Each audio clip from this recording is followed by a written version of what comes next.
Oh, yes. Now, just considering the United Nations military experts, yes. The observers, the advisors, and the liaisons, yes.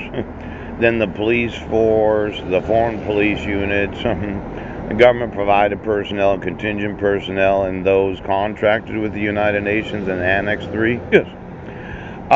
It looks like regarding any possible misconduct involving these categories of non-United Nations personnel, yeah, is obliged to report the matter either to the head of the office mission or a responsible officer, or conduct and discipline teams or OIOS,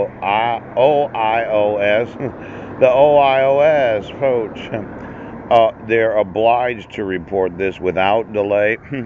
Now, we've had this problem with what's known as without delay alleged misconduct. Ooch, national contingent members. Oh, now I'm a little upset because it seems that the United States doesn't recognize this without delay. Ooch. Now, I know that I've documented a lot of fraud and corruption, and you seem to think that you have to have me go to court on Friday. Well, I'm going to sue every employee. Oh, look at here. When actually employed. When they put it in bold print. Yes.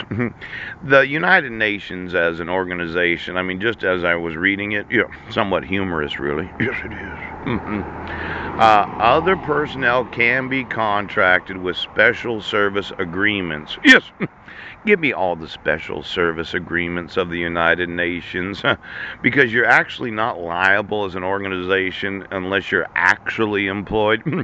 Now, let's say I was one of these international civil servants. Yes. And I have a special agreement with the United Nations. Yes. To be employed in their military force as maybe a mercenary. Pooch!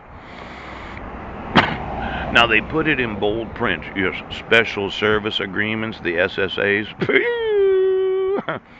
And I was found guilty of fraud and misconduct and corruption. They would say, well, you're really not employed during those times. You understand how sometimes these agreements, the dates change on them? Yes.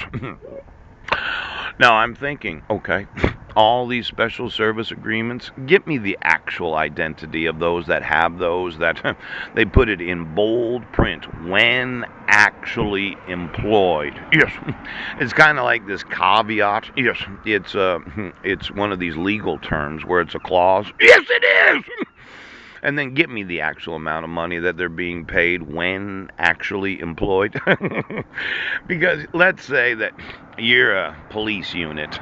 Yesterday I talked about suing all the sheriffs of the United States for approximately $100 billion, and they themselves are personally, well, liable for around $2 million. But I found out that the United Nations did have jurisdiction and authority to sanction the United States for allowing for the violating of humanitarian laws. Yes. International courts of justice. Yes. Hague Conventions. No.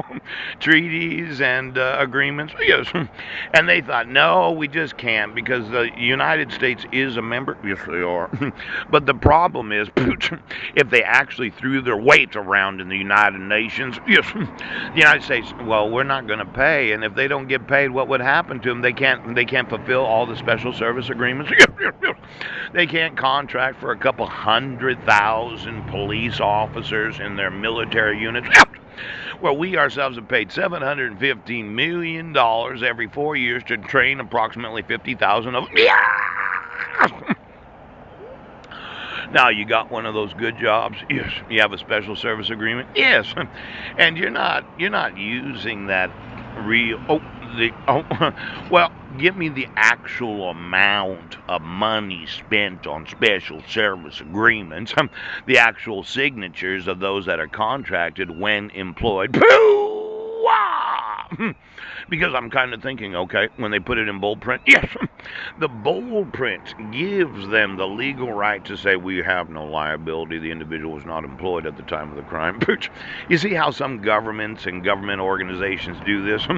They put it in bold print so that you would know in the framework of the United Nations there is no liability for your crime because we changed the date of your actual special service agreement. Yes, we did.